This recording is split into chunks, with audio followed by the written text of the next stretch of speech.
ಒಂದು ಮನುಷ್ಯನಿಗೆ ಯಾವಾಗ ವಿಧೇಯತ್ವ ಬರುತ್ತೆ ಎಂಬುದಾಗಿ ನೋಡುವಾಗ, ನಾವು ಸತ್ಯವೇದದ ಮುಖಾಂತರವಾಗಿ ವಾಕ್ಯಗಳನ್ನು ಗಮನಿಸುವಾಗ, ಒಬ್ಬ ಮನುಷ್ಯನು ದೇವರಿಗೆ ಭಯಪಡುವಾಗ ಆತನಲ್ಲಿ ವಿಧೇಯತ್ವ ಎಂಬುದು ತಾನಾಗಿಯೇ ಬರುತ್ತೆ ಎಂಬುದನ್ನು ಕುರಿತು ನಾವು ದೇವರ ವಾಕ್ಯದಲ್ಲಿ ಧ್ಯಾನಮಾಡಿ.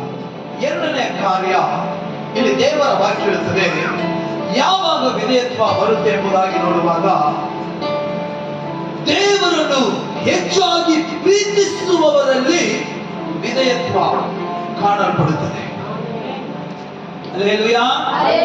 ஆண்டவரை யார் அதிகமாக நேசிக்கிறார்களோ, அன்பு செய்கிறார்களோ அவருக்குள் கீழ்ப்படிதல் காணப்படும். ಹೆಚ್ಚಾಗಿ ಪ್ರೀತಿ ಮಾಡ್ತಾರೋ, ಯಾರ ಪ್ರೀತಿ ದೇವರಲ್ಲಿ ಹೆಚ್ಚಾಗಿದೆಯೋ ಆ ಮನುಷ್ಯನಲ್ಲಿ ವಿಧೇಯತ್ವ ತಾನಾಗಿ ಹೊರಗಡೆ ಬರುತ್ತೆ. ಮೊದಲನೇ ಕಾರ್ಯ, ದೇವರಿಗೆ ಭಯಪಡುವಾಗ ವಿಧೇಯತ್ವ ಬರುತ್ತೆ. ಎರಡನೇದಾಗಿ, ದೇವರನ್ನು ಪ್ರೀತಿಸುವವನಲ್ಲಿ ವಿಧೇಯತ್ವ ಕಾಣಲ್ಪಡುತ್ತದೆ. ಹಲ್ಲೆಲೂಯಾ. ನೋಡಿ, ದೇವರ ವಾಕ್ಯ ಹೇಳ್ತದೆ, ಓದಮ್ಮ ವಾಕ್ಯನ, ನೀವು ನನ್ನನ್ನು ಪ್ರೀತಿಸುವುದೇ ಆದರೆ, ಚೆನ್ನಾಗಿ ಗಮನದಲ್ಲಿಟ್ಟುಕೊಳ್ಳಿ, ನೀವು ನನ್ನನ್ನು ಪ್ರೀತಿಸುವುದೇ ಆದರೆ ನನ್ನ ಆಜ್ಞೆಗಳನ್ನು ಕೈಗೊಂಡು ನಡೆಯುವಿರಿ. ಆಮೆನ್. ಯಾವ ಮನುಷ್ಯನ ಆಜ್ಞೆಗಳನ್ನು ಕೈಗೊಳ್ಳುತ್ತಾನೋ ಅವನು ದೇವರಿಗೆ ವಿಧೇಯನಾಗಿದ್ದಾನೆ. ಯಾವಾಗಲೂ ಯೇಸುವನ್ನೇ ಪ್ರೀತಿಸುವವರಾಗಿ ಕಾಣಲ್ಪಡಬೇಕು. ಆಮೆನ್. ಆವಾಗ ನಾವು ದೇವರನ್ನು ಯಾವಾಗ ಹೆಚ್ಚಾಗಿ ಪ್ರೀತಿ ಮಾಡ್ತೇವೋ, ಪ್ರೀತಿಸುವೆ ಇನ್ನೂ ಹೆಚ್ಚಾಗಿ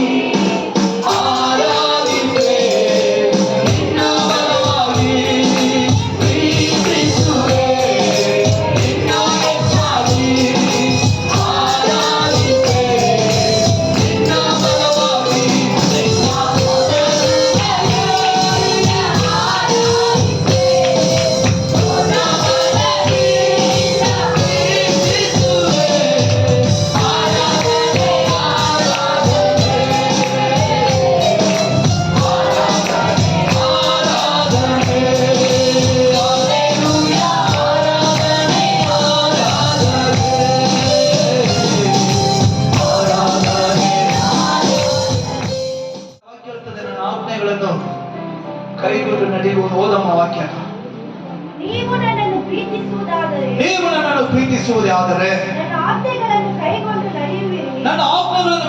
ನಡೆಯುವಿರಿ. ಆಗ ನಾನು ತಂದೆಯನ್ನು ಕೇಳಿಕೊಳ್ಳುವೆನು. ಆತನು ನಿಮಗೆ ಸಾಕು. ನನ್ನನ್ನು ಪ್ರೀತಿ ಮಾಡುವ ಪ್ರತಿಯೊಂದು ಮನುಷ್ಯನು ನನ್ನ ಆಜ್ಞೆಗಳನ್ನು ಕೈಗೊಂಡು ನಡೆಯಬೇಕು. ಯಾವಾಗ ನಾವು ಕೈಗೊಳ್ಳುತ್ತೇವೋ ದೇವರಿಗೆ ವಿಧೇಯರಾಗಿದ್ದೇವೆ. ನಮ್ಮಲ್ಲಿ ವಿಧೇಯತ್ವ ಬರುತ್ತೆ. ವಿಧೇಯತ್ವ ದೇವರಲ್ಲಿ ಭಯಪಡುವಾಗ ದೇವರಿಗೆ ಮಾತ್ರ ವಿಧೇಯತ್ವ ಅಲ್ಲ, ಲೋಕದ ಜನರಿಗೂ ನಾವು ವಿಧೇಯತ್ವರಾಗಿ ನಮ್ಮ ಹೆಸರು ಒಳ್ಳೆಯ ಹೆಸರಾಗಿ ಕರ್ತನು ಅಬ್ರಹಾಮನಿಗೆ ಹೇಳಿದ ಹಾಗೆ, ದೇವರು ನಿನ್ನ ಸಂತತಿಯನ್ನು, ನಿನ್ನ ಹೆಸರನ್ನು ನಾನು ಪ್ರಸಿದ್ಧಿ ಪಡಿಸುವೆನು, ನಿನ್ನ ಸಂತತಿಯನ್ನು ಹೆಚ್ಚಿಸುವೆನೆಂಬುದಾಗಿ ವಾಗ್ದಾನ ಮಾಡಿದ ದೇವರು. ನೀನು ದೇವರಿಗೆ ವಿಧೇಯರಾಗುವುದೇ ಆದರೆ ನಿನ್ನ ಹೆಸರನ್ನು ಕರ್ತನು ಪ್ರಖ್ಯಾತಪಡಿಸುವುದಕ್ಕೆ ದೇವರು ಶಕ್ತನ.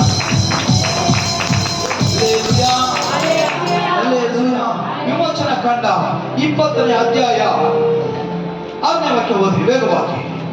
ವಿಮೋಚನಾ ಕಾಂಡ 20ನೇ ಅಧ್ಯಾಯ 6ನೇ ವಾಕ್ಯ. ನನ್ನನ್ನು ಪ್ರೀತಿಸಿ ನನ್ನ ಆಜ್ಞೆಗಳನ್ನು ಕೈಗೊಳ್ಳುವವರಿಗೂ ನನ್ನ ಆಜ್ಞೆಗಳನ್ನು ಕೈಗೊಳ್ಳುವವರಿಗೂ 1000 ತಲೆಯವರೆಗೂ ದಯೆ ತೋರಿಸುವವರಾಗಿರುವ ಮನುಷ್ಯರು. 1000 ತಲೆಮಾರು, 1 ತಲೆಮಾರಲ್ಲ, 2 ತಲೆಮಾರಲ್ಲ, 3 ತಲೆಮಾರಲ್ಲ. ಕಾರಣ ನೋಡಿ, ಈಸಾಕನು ಚಿಕ್ಕ ವಯಸ್ಸಿನಲ್ಲಿರುವಾಗ ಆ ದೇವರ ಮಾತಿಗೆ ವಿಧೇಯನಾದ ಕಾರಣ ಈಸಾಕನು ದೊಡ್ಡವನಾಗಿ ತನ್ನ ಕಾರ್ಯವನ್ನು ನಿರ್ವಹಿಸುವಾಗ ಅಬ್ರಹಾಮನು ತನ್ನ ತಂದೆಯ ವಿಧೇಯತ್ವವನ್ನು ಕುರಿತು, ತನ್ನ ತಂದೆಯ ಭಯವನ್ನು ಕುರಿತು, ತನ್ನ ತಂದೆಯು ದೇವರ ಮುಂದೆ ಇದ್ದಂತ ಕಾರ್ಯಗಳನ್ನು ಕುರಿತು ಈಸಾಕನ ಮುಂದೆ ದೇವರು ಅಬ್ರಹಾಮನನ್ನು ಕುರಿತು ಸಾಕ್ಷಿ ಹೇಳುವವರಾಗಿದ್ದಾರೆ. ಒಂದು ವಾಕ್ಯವನ್ನು ಓದಿ ನಾನು ಮುಗಿಸ್ತೇನೆ. ಧರ್ಮೋಪದೇಶ ಕಾಂಡ 10, 12, 13 ಓದಿ ನಾನು ಮುಗಿಸ್ತೇನೆ. ಆದರೆ ಎರಡನೇದಾಗಿ ವಿಧೇಯತ್ವ ನಿಮ್ಮಲ್ಲಿ ತಾನಾಗಿ ಬರುತ್ತೆ. ಒಂದು, ದೇವರಲ್ಲಿ ಭಯ ಇದ್ದರೆ ನಿಮ್ಮಲ್ಲಿ ವಿಧೇಯತ್ವ ಕಾಣುತ್ತೆ. ಎರಡು, ದೇವರು ನಿನ್ನ ಪ್ರೀತಿಸುವುದೇ ಆದರೆ ನಿನ್ನಲ್ಲಿ ವಿಧೇಯತ್ವ ಕಾಣುತ್ತದೆ. ಆಮೆನ್. Hallelujah, hallelujah. ಮತ್ತು ವಿಧೇಯತ್ವ ಇನ್ನೊಂದರ ಮುಖಾಂತರವಾಗಿಯೂ ಬರುತ್ತೆ. ಅದೇನೆಂಬುದನ್ನು ಬರುವ ವಾರದಲ್ಲಿ ನಾನು ನಿಮಗೆ ತೋರಿಸ್ಕೊಡ್ತೇನೆ.